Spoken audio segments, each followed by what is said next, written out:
விருதகிரீஸ்வரரின் அருளாலும் இயேசு பிரானின் ஆசீர்வாதத்தோடும் நபிகள் நாயகத்தின் அருளாலும் உங்கள் அனைவருக்கும் I wish you all happy new year. இன்றைக்கு கடலூர் மாவட்டம் பாசார் கிராமத்திலே நடந்து கொண்டிருக்கும் மக்கள் உரிமை மீட்பு மாநாடுக்கு கலந்து கொள்ள வந்திருக்கும் எங்களுடைய கழக நிர்வாகிகளே, மேடையிலே வீற்றிருக்கும் அனைத்து நிர்வாகிகளே, அவைத்தலைவர், கழக கொள்கை பரப்பு செயலாளர், பொருளாளர், அதே போல தலைமை கழக செயலாளர், எங்களுடைய துணை செயலாளர்கள், மாவட்ட செயலாளர்கள், அனைத்து ஒன்றிய நகர பேரூர் கழக கிளை கழக நிர்வாகிகள், இந்த மாநாட்டை சிறப்பிக்க தமிழகம் முழுவதும் இருந்து வந்திருக்கும் எங்களுடைய அனைத்து மாவட்ட கழக செயலாளர்களுக்கும், ஒன்றியம் நகர பேரூர் கிளைக்கழக நிர்வாகிகள், தொண்டர்கள், என் அன்பு மகளிர் அணி சகோதரிகளுக்கும், பொதுமக்களுக்கும் கேப்டன் சார்பாகவும் தேசிய முற்போக்கு திராவிட கழகத்தின் சார்பாக என்னுடைய பணிவான வணக்கங்களை நான் தெரிவித்துக் கொள்கிறேன். இன்றைக்கு இந்த மாநாட்டிலே மிக சிறப்பாக பணியாற்றி கொண்டிருக்கின்ற நமது பத்திரிகை நண்பர்களுக்கும், காவல்துறையினருக்கும், அதே போல நமது கலை இலக்கிய அணியை சேர்ந்த அன்பு சகோதரர்களுக்கும், இங்கு இந்த மாநாடை நடத்த நமக்கு அனுமதி கொடுத்த நமது நண்பர் அவர்களுக்கும் இந்த மாநாட்டு திடலிலே இங்க மேடையிலே வீற்றிருக்கின்ற எங்களுடைய மாவட்ட கழக செயலாளர்கள் மற்றும் இந்த மாநாடு சிறப்பாக வர வேண்டும் என்பதற்காக நிதி வழங்கிய அனைவருக்கும் தேசிய முற்போக்கு திராவிட கழகத்தின் சார்பாக நன்றியை சொல்றோம். இங்க இந்த மாநாடு ரசிகர் மன்றமாக ஆரம்பிச்சு இன்னைக்கு தேசிய முற்போக்கு திராவிட கழகமாக இருக்கிறது. கடலூர் மாவட்டம் என்றாலே இது கேப்டன் கோட்டை என்று நீங்கள் நிரூபித்தது. கேப்டன் அவர்களுக்கு முதல் வெற்றியை கொடுத்த மாவட்டம் கடலூர் மாவட்டம், விருதாச்சலம். எத்தனையோ மாவட்டங்கள்ல நம்ம மாநாடு நடத்தி இருக்கிறோம். ஆனால் கடலூர்ல தலைவர் இருந்த போது மாநாடு நடத்தல. அதனாலதான் தலைவர் அவர்களுக்கு முதல் வெற்றியை கொடுத்த விருதாச்சலம் தொகுதியும் கேப்டன் கோட்டையுமான கடலூர் மாவட்டத்திலே இந்த முறை நாம் மாநாடு நடத்த வேண்டும் என்பதற்காக தான் இந்த முறை கடலூருக்கு அந்த வாய்ப்பு கிடைத்திருக்கிறது. மக்களுக்காக மக்கள் பணி செய்த போது மகத்தான ஒரு வெற்றியை தந்தவர்கள் நீங்கள். அதே போல இப்பொழுது உள்ளம் தேடி இல்லம் நாடி மக்களை தேடி மக்கள் தலைவர் என்ற திட்டங்கள் மூலம் தமிழகம் முழுவதும் வந்து உங்கள் அனைவரையும் நாம் சந்திச்சிருக்கிறோம். அதே போல இன்றைக்கு கேப்டன் கடலூர் பிச்சாவரத்திற்கு வந்து ஷூட்டிங் வந்திருக்கார். இங்க மேடையிலே வீற்றிருக்கும் என் அன்பு சகோதரி, என்னுடைய உடன் பிறந்த சகோதரி ராதா ராமச்சந்திரன் அவர்களை இந்த கடலூர் மாவட்டத்தில் திருமணம் செய்து கொடுத்த பொழுதுதான் முதலில் நான் கடலூர் வந்தேன். அதற்கு பிறகு கேப்டனுக்காக விருதாச்சலம் தொகுதியில பணியாற்றுவதற்காக அந்த விருதாச்சலம் தொகுதிக்கு வந்து என் உடன்பிறவா சகோதரர்களாகிய உங்களோடு நான் 1.5 மாதம் இங்கேயே இருந்து பணியாற்றிய நாட்கள் என் கண் முன்னாடி பசும் வருகிறது. அதே போல இன்னைக்கு தமிழகம் முழுவதும் இங்கு சந்தோஷத்தோடும் உற்சாகத்தோடும் நம்பிக்கையோடும் இந்த மாநாட்டிற்கு வந்திருக்கின்ற எங்களுடைய அத்தனை கழக நிர்வாகிகள், தொண்டர்களாகிய உங்கள் அனைவருக்கும் நான் இருகரம் கூப்பி நான் நன்றிகளை தெரிவித்துக் கொள்கிறேன். கேப்டன் இல்லாம நம்ம யாருமே கிடையாது. கேப்டன் இல்லாம நம்ம யாரும் இல்ல. அதனாலதான் மக்களை தேடி மக்கள் தலைவர் கேப்டன் ரத யாத்திரை தமிழ்நாடு முழுவதும். இந்த மாநாட்டுல நம்ம தலைவர் இல்லாம நம்ம மாநாடு நடத்துவோமா? கேப்டனுக்கு ஒரு சேர் போடணும் அப்படின்னு சொன்னாங்க.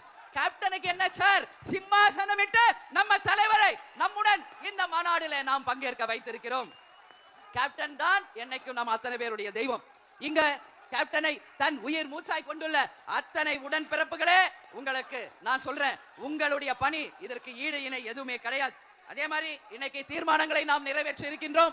அந்த தீர்மானங்கள் அத்தனையுமே இன்றைக்கு மக்களுக்கான அந்த தீர்மானங்கள் என்பதை உங்களுக்கு நான் சொல்ல கடமைப்பட்டிருக்கிறேன். என்னங்க பிரச்சனை? என்ன பிரச்சனை? என்னப்பா சத்தம்? என்னங்க பிரச்சனைப்பா?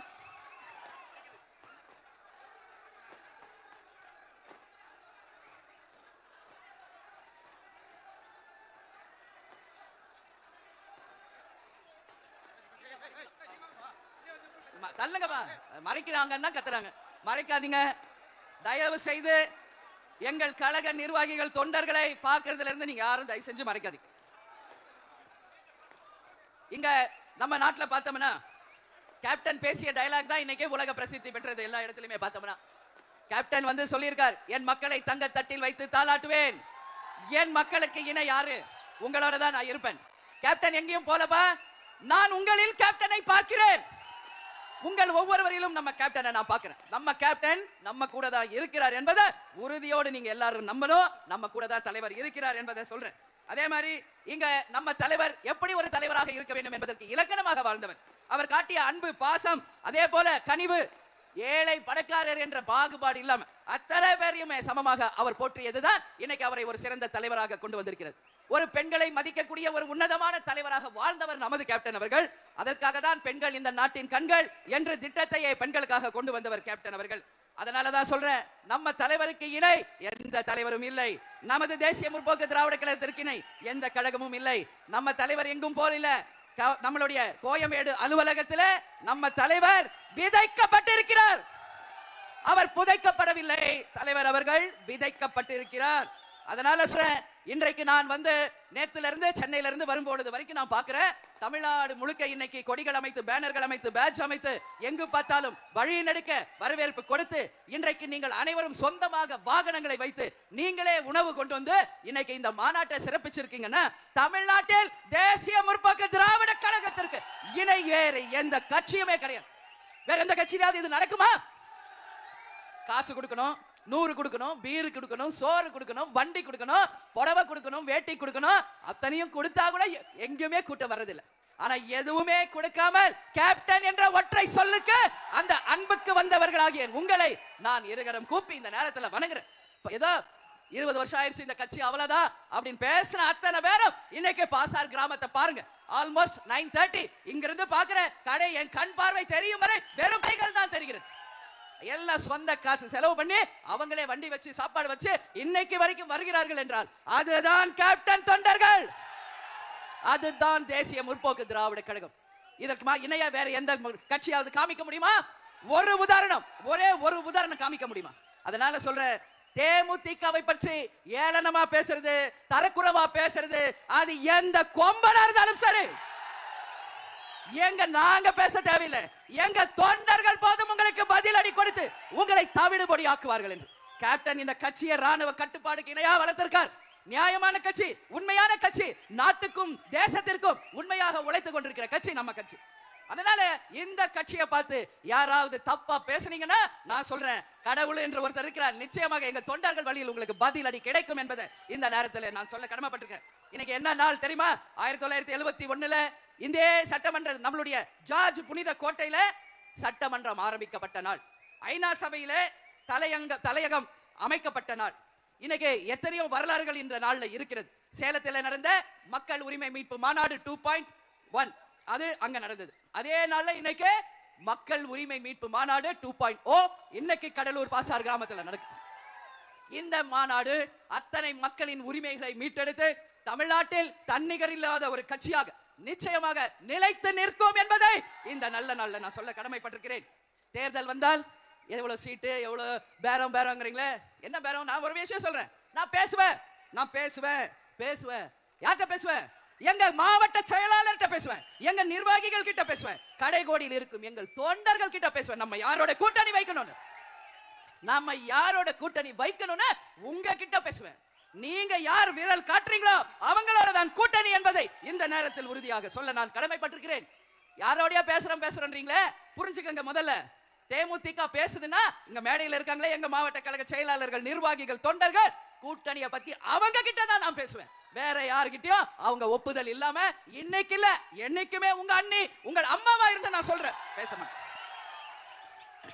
அன்னைக்கு கூட தலைமை கழகத்துல மாவட்ட கழக செயலாளர்கள் அனைவரையும் அழைச்சு அந்தந்த மாவட்டத்திலே கலந்து ஆலோசனை செய்து உங்கள் மனதிலே இருக்குவதை, உங்களுடைய எண்ணம் என்ன என்பதை அந்த மாவட்டத்தின் பிரதிநிதிகளாக, அந்த மாவட்டத்தின் தலைமையாக மாவட்ட கழக செயலாளர்களிடம் இந்த முறை நாம் யாருடன் கூட்டணி அமைக்க வேண்டும் என்று அவர்களிடமே கொடுத்து அவர்கள் எழுதி கொடுத்தது இன்றைக்கு வரைக்கும் என்னை தவிர ஒரு ஆள் கூட தலைமை கழகத்தில் அதை பார்க்கல.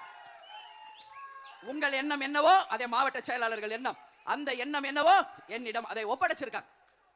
நான் ஒரு விஷயம் மட்டும் சொல்றேன், இன்னைக்கு தேமுதிக இல்லாமல் யாரும் ஆட்சி அமைக்க முடியாது. தேமுதிக எங்கு கூட்டணி வைக்கிறதோ அவர்கள் தான் ஆட்சியில் அமர முடியும் என்பதை இந்த நேரத்தில் நான் உறுதியா சொல்றேன். ஏன் சொல்றேன்? இது ஜாதி, மதம், இனம், மொழிகளுக்கு அப்பாற்பட்ட ஒரு கட்சி, மக்களை நேசிக்கின்ற ஒரு கட்சி. இங்க முன்னாடி வச்சிருக்கோமே சாதாரணமா இந்து கோவில், இஸ்லாமுடைய கோவில், அதே போல சர்ச், இது எங்க நடக்கும்? தலைவர் சொல்வார், நாம் இவ்வளவு பேர் இருக்கமே, நாம் விடுகின்ற மூச்சு காற்றுல ஜாதி இருக்கா, மதம் இருக்கா, நமக்குள்ள ஏதாவது பாகுபாடு இருக்கா என்று தலைவர் அவர்கள் சொல்வார். அதேதான் உங்க அன்னையினுடைய எண்ணம். நமக்குள்ள எந்த பாகுபாடுமே கிடையாது. ஏழை பணக்காரர் என்கின்ற பாகுபாடு கிடையாது. அனைவருக்கும் சமமாக உணவு, அனைவரையும் சமமாக அன்பாக நேசிக்கின்ற அந்த கொள்கைகளை தான் தலைவர் நமக்கு சொல்லி கொடுத்துட்டு போயிருக்காரு. அதுவே நம்மளுடைய இறுதி கொள்கை என்பதை உங்ககிட்ட சொல்றேன். என்ன கொள்கை எல்லாம் கேட்கிறவங்களுக்கு பதில் என் தொண்டர்கள் நீங்க சொல்லுங்க, இனிமேல் தேமுதிகவுக்கு வெற்றி ஒன்றுதான் கொள்கை, வெற்றி ஒன்றுதான் கொள்கை என்பதை போய் சொல்லுங்க. தேமுதிகவை வச்சு நீங்க பயன்படுத்திக்குவீங்க, தேமுதிகவை வச்சு நீங்க ஜெயிச்சுக்குவீங்க. ஆனா தேமுதிகவுக்கு மட்டும் வாய்ப்பு கொடுக்க மாட்டீங்க. என்ன நியாயம் இது? இன்னைக்கு களத்துல தேமுதிக வெற்றி வீரர்களை தவிர களத்துல இன்னைக்கு யாராவது உங்க கட்சியில உழைக்கிறாங்களா? அந்த தலைவர் நமக்கு சொல்லிக் கொடுத்தது போல அந்த கூட்டணி தர்மத்தை மதித்து கள வீரர்களாக, இளைஞர்களாக, மக்களுக்காக தலைமை எடுக்கும் முடிவுக்கு கட்டுப்பட்டு எதையும் எதிர்பாராமல், எந்த ஆசாபாசங்களுக்கும் அடிபணியாமல், அந்த நேர்மையோடு உண்மையோடு உழைக்கின்ற ஒரே கள வீரர்கள் தேசிய முற்போக்கு திராவிட கழகத்தை சேர்ந்த எங்களுடைய வீரர்கள். இது யாராவது மறுக்க முடியுமா? மறுக்க முடியுமா சொல்லுங்க. காசு கொடுத்தா தான் உங்க ஆளுங்க எல்லாம் களத்துக்கு வருவாங்க. காசு இல்ல, கேப்டனும் அந்நியாரும் ஒரு முடிவு எடுத்து அறிவிச்சா போதும் கள வீரர்களாக அந்த களத்தில் இறங்கி பணியாற்றுகின்ற வெற்றி வீரர்களாக இன்னைக்கு தேமுதிக தொண்டர்கள் தான் இருக்காங்க. அதனால சொல்ற, இது வெற்றி பெற்ற கூட்டணி அமைத்த கட்சிகளுக்கு தெரியும்.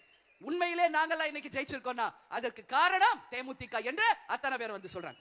இங்க மேடையில வீற்றிருக்காங்களே எங்க மாவட்ட செயலாளர்கள், இவங்க எல்லாம் யார்? மாவட்ட செயலாளர்களா? ஒரு அமைச்சருக்கு இருக்க வேண்டிய தகுதி படைத்த ஒரு மாவட்ட கழக செயலாளர்கள், எல்லாரும் எக்ஸ் எம்எல்ஏவாக இருந்தவர்கள். இன்னைக்கும் அந்த பதவி கொடுத்தால் மிக திறமையாக, யாருமே இதுவரைக்கும் செயல் ஆற்ற முடியாத அளவு ஒரு சிறந்த உதாரணங்களாக நிச்சயமாக நம்மளுடைய மாவட்ட கழக செயலாளர்கள் இருப்பாங்க. அதுல எந்த மாற்று கருத்துமே இல்ல.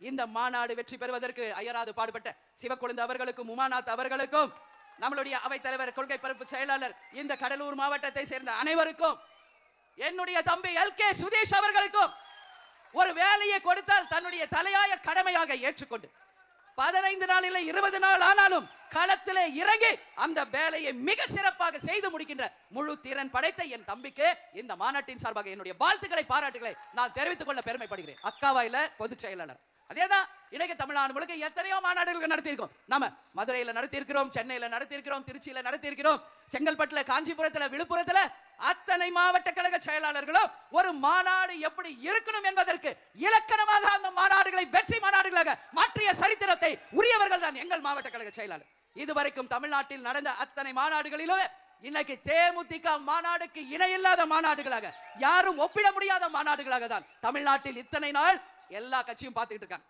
இன்னைக்கு தமிழ்நாடுல, இந்தியா இல்ல, உலகமே கடலூர் பாசார் கிராமத்து மேலதான் இன்னைக்கு அத்தனை பேருடைய கவனம் இருக்கிறது என்றால் என் வார்த்தை மிக இல்லை என்பதை இந்த நேரத்தில் நான் சொல்றேன். ஒரு தலைவர் எப்படி இருக்கணும் என்பதற்கு அடையாளமாக வாழ்ந்தவர் நமது தலைவர் அவர்கள். தர்மத்தின் பக்கமும், மனிதநேயத்தின் பக்கமும், தைரியத்தின் பக்கமும், எதற்கும் அஞ்சாத துணிந்த நெஞ்சை கொண்ட வீரராக நம்ம கேப்டன் வாழ்ந்திருக்கிறார். அதனால சொல்ற, தலைவர் எங்கும் போல நம்ம தலைவர் இன்னும் 100 இல்ல 1000 வருஷம் இந்த பிரபஞ்சம் இருக்கும் வரை ஒரு தெய்வமாக நிச்சயம் நம்முடன் இருந்து வழி நடத்துவார் என்பதில் எந்த மாற்று கருத்தும் இல்லை. அதனால குரு பூஜை என்ன, இன்னும் என்ன பூஜையோ நாங்க செய்வோம்.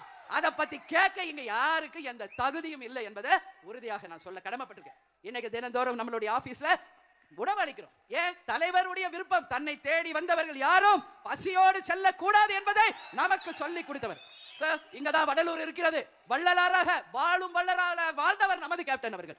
அதனால பசித்தவர்கள் நம்மளை தேடி வந்தவங்களுக்கு உணவளிக்கிறோம், நம்மால் முடிஞ்ச உதவிகளை செய்ய வேண்டும் என்று சொன்னவர் நமது தலைவர் அவர்கள். அதனால கேப்டனுக்கு இணை கேப்டன் மட்டுமே என்பதை இந்த நேரத்தில் உங்ககிட்ட சொல்றேன். ஒரு தலைவர் என்பவர் அடுத்த தேர்தலை நோக்கி இருப்பவர் அல்ல, அடுத்த தலைமுறையை சிறந்த வழியில யார் ஒருவர் வழி நடத்துகிறாரோ அவரே சிறந்த தலைவர். அது போல ஒரு உதாரணமாக ஒரு சிறந்த தலைவராக வாழ்ந்தவர் நமது கேப்டன் அவர்கள். இன்னைக்கு என்னென்னலாம் நாட்டுல பிரச்சனை என்பதை தீர்மானத்துல நம்ம சொல்லிட்டோம். அதுக்கு அத்தனைக்கும் முற்றுப்புள்ளி வைக்கணும். ஏன்னா உங்களுக்கு தெரியும், உங்க அண்ணி 1 மணி நேரம் இல்ல 2 மணி நேரம் கூட பேசுவேன். ஆனா காலம் கருதி நீங்க எல்லாரும் பத்திரமா வீட்டுக்கு போகணும்ன்றதுனால சொல்றேன், உங்க எல்லாருடைய பதில், நீங்க எல்லாரும் இங்க எதிர்பார்க்கிறது ஒரே ஒரு விஷயம். மேடையில் இருக்க எங்க மாவட்ட செயலாளர், நிர்வாகிகள், எங்கள் தொண்டர்களை விட பத்திரிகை நண்பர்கள் ரொம்ப ரொம்ப ஈகராக அதுக்காக வெயிட் பண்ணிட்டு இருக்கீங்க. ஜனவரி 9 யாருடன் கூட்டணி என்பதை நான் வந்து உள்ளம் தேடி இல்லம் நாடியில தமிழ்நாடு முழுக்க சொல்லி கொண்டு வந்தேன். அந்த ஜனவரி 9 இன்னைக்கு வந்தாச்சு. அதுக்கு தான் நான் சொல்றேன், நல்லா கேட்டுக்கங்க. நீங்க மாவட்ட செயலாளர் ஆலோசனை கூட்டம் தலைமை கழகத்திலே நடத்தினோம். அவர்கள் அத்தனை பேரும் தங்கள் கருத்துக்களை ஒளிவு மறைவு இல்லாமல் நாம் யாருடன் கூட்டணி வைக்க வேண்டும் என்பதை அவர்களுடைய கருத்தோட உங்களுடைய ஆலோசனையாக வழங்கி இருக்கிறார்கள். அந்த கருத்து அது எல்லாமே நான் பார்த்துட்டேன்.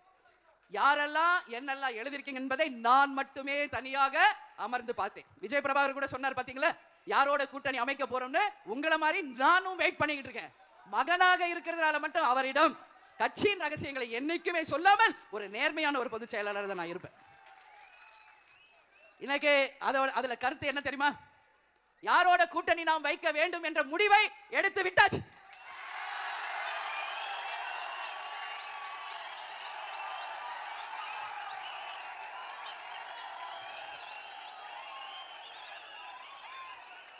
ஆனால் அதை இந்த மாநாட்டில் அறிவிக்க வேண்டுமா என்பதுதான் கேள்வி. அது ஏன் சொல்றேன்றதை நீங்க புரிஞ்சுக்கணும். நான் ஏன் அதை சொல்றேன்றதை நீங்க புரிஞ்சுக்கணும். நம்ம மாவட்ட கழக செயலாளர்கள் அவங்க கருத்து என்று ஒரு காலம் நம்ம கொடுத்திருந்தோம். அந்த காலத்துல அனைத்து மாவட்ட கழக செயலாளர்களும் தலைமை கழக நிர்வாகிகளும் சொன்னதை உங்களிடம் சொல்கிறேன். இன்று வரை தமிழகத்தில் எந்த கட்சியும் கூட்டணியை அறிவிக்கவில்லை. இந்த நிமிஷம் வரைக்கும் எந்த கட்சியுமே கூட்டணி அறிவிக்கல. இவங்க தான் எங்க கூட்டணின்னு சொல்லல. அப்படி இருக்கும் பொழுது நாமும் சிறிது ஆலோசித்து தெளிவாக சிந்தித்து நல்ல தீர்ப்பை தான் எடுக்க வேண்டும் என்பதை நம்ம மாவட்ட கழக செயலாளர்கள் சொல்லியிருக்காங்க. தை பிறந்தால் வழி பிறக்கும். கண்டிப்பா. இப்ப நீங்க சொல்லுங்க, எனக்கு நான் யாரை பத்தியும் பயப்பட மாட்டேன். உங்களுக்கு தெரியும். நான் கேட்கறது இல்ல. எங்க மாவட்ட செயலாளர்கள் நிர்வாகிகள் என் கடைக்கோடியில் இருக்கின்ற என் தொண்டர்களை உங்களை பார்த்து நான் கேட்கிறேன். இந்த மாநாடு மேடையில் நம்ம அறிவிக்கணுமா? அறிவிக்கணுமா? அறிவிக்கணுமா? ஏன் கேட்கிறேன்னா, நம்ம இவ்வளவு நாள் சத்திரியனா வாழ்ந்துட்டோம். இனிமேல் சாணக்கியத்தனமாக நாமளும் வாழணும். இன்னைக்கு ஆண்ட கட்சியும் ஆளுங்கட்சியுமே யார் யாரெல்லாம் கூட்டணி என்று அறிவிக்காத போது, அந்த கூட்டணியிலே யார் யார் அங்கம் வகித்து இருக்கிறார்கள் என்று சொல்லாத போது, மத்திய மாநில ஆட்சியில் இருப்பவர்கள் சொல்லாத போது, நாம மட்டும் எதற்காக முந்திரி கொட்ட மாதிரி அவசரப்படணும்?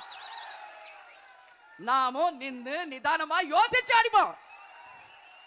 ஆனா தேமுதிக சாதாரண கட்சி இல்லை. மீண்டும் சொல்கிறேன், நமக்கென்று ஒரு கௌரவம் உண்டு, நமக்கென்று ஒரு மரியாதை உண்டு, நமக்கென்று ஒரு கண்ணியம் உண்டு. அதையெல்லாம் யார் மதிக்கிறார்களோ அவர்களோட தான், என் தொண்டர்களை யார் மதிக்கிறார்களோ அவங்க கூட தான் கூட்டணி. ஏன்னா தலைவர் சொல்வார், நான் தலை குனிவனே ஒழிய என் தொண்டனை தலை குனிய வைக்க மாட்டேன் என்று. அதேதான் உங்க அண்ணியாரும் நான் சொல்றேன். எத்தனை ஏச்சுக்கள் பேச்சுக்கள் பழி பாவம் பேரம் பேசுறாங்க, போட்டி வாங்க, என்ன வேணா சொல்லுங்கடா. நீங்க என் தொண்டர்கள் என்ன சொல்றாங்களோ அது மட்டுமே என்னுடைய வேத வாக்கு என்பதை இந்த நேரத்தில் நான் சொல்ல கடமைப்பட்டிருக்கிறேன். எனவே நாமும் தெளிவாக சிந்திச்சு டைம் எடுத்து இவ்வளவு நாள் வெயிட் பண்ணிட்டோம். தெளிவா சிந்திச்சு ஒரு மகத்தான கூட்டணியை உங்கள் ஒப்புதலுடன் தான், உங்கள் ஒப்புதலுடன், எங்க மாவட்ட செயலாளர்கள் நிர்வாகிகள் அத்தனை பேர் ஒப்புதலுடன் தான் நாம் அறிவிப்போம். ஆனா நாம் யாருடன் கூட்டணி வைக்கிறோமோ அவங்க தான் ஆட்சி அமைப்பாங்க. அவங்க தான் நிச்சயம் நம்மளுடைய கூட்டணியில இருப்பவங்க தான் ஆட்சி அமைப்பாங்க. அது மட்டும் புரிஞ்சுக்க. அதனால கொஞ்ச நாள் வெயிட் பண்ணுவோம். தை பிறந்தால் வழி பிறக்கும். அதனால நல்ல வழி நம்ம கேப்டன் நமக்கு காமிப்பார். அதனால உங்க எல்லாருக்குமே அண்ணி என்ன சொல்ல போறாங்க என்ற ஆவலோடு வந்த உங்கள் அனைவருக்கும் என்னுடைய உரை திருப்தியா இருக்கா? ஓகேவா? பொறுமையா முடிவெடுக்கலாமா? தை பிறந்தா வழி பிறக்குமா? வெற்றி ஒன்றுதான் நம்ம இலக்கு. அவசரப்படுற கட்சி நம்ம கிடையாது. இனிமே வெற்றி தான் இனிமே நம்ம கொள்கை. வெற்றி ஒன்றே உறுதி. ஆனா யாருடன் கூட்டணி அமைக்க வேண்டும் என்பதை கேப்டன் எனக்கும் மாவட்ட செயலாளர் எனக்கு காமிச்சிட்டாங்க. ஆனால் நிச்சயமாக கொஞ்சம் காலம் பொறுத்திருந்து நமக்கு உரிய இடங்களும் நமக்குரிய தொகுதிகளையும் உரிய முறையிலே பெற்று என் கடைகோடி தொண்டனும் தலை நிமிர்ந்து நடக்கக்கூடிய அளவு ஒரு மகத்தான கூட்டணியை நிச்சயமாக நாம் அமைப்போம் என்று சொல்லி நீங்கள் அனைவரும் பத்திரமா வீடு போய் சேரணும். கேப்டன் சொல்ற மாதிரி சொல்றேன், பத்திரமா வீடு போய் சேரணும். நான் தூங்க மாட்டேன். நிச்சயமா இது உண்மை ஒவ்வொருத்தரும். எனவே நல்லபடியாக பத்திரமா போய் சேருங்க. மீண்டும் நாம் சந்திப்போம் என்று சொல்லி தலைவர் எப்பொழுதும் சொல்வது போல் இயன்றதை செய்வோம். இல்லாதவருக்கு தமிழன் என்று சொல்லடா, தலை நிமிர்ந்து நில்லடா, நமது முரசு எட்டு திக்கும் வெற்றி முரசு என்று சொல்லி உங்கள் அனைவருக்கும் அட்வான்ஸ் பொங்கல் வாழ்த்துக்களை கூறி உங்களை அனைவரிடம் இருந்து விடைபெறுகிறேன். நன்றி, வணக்கம்.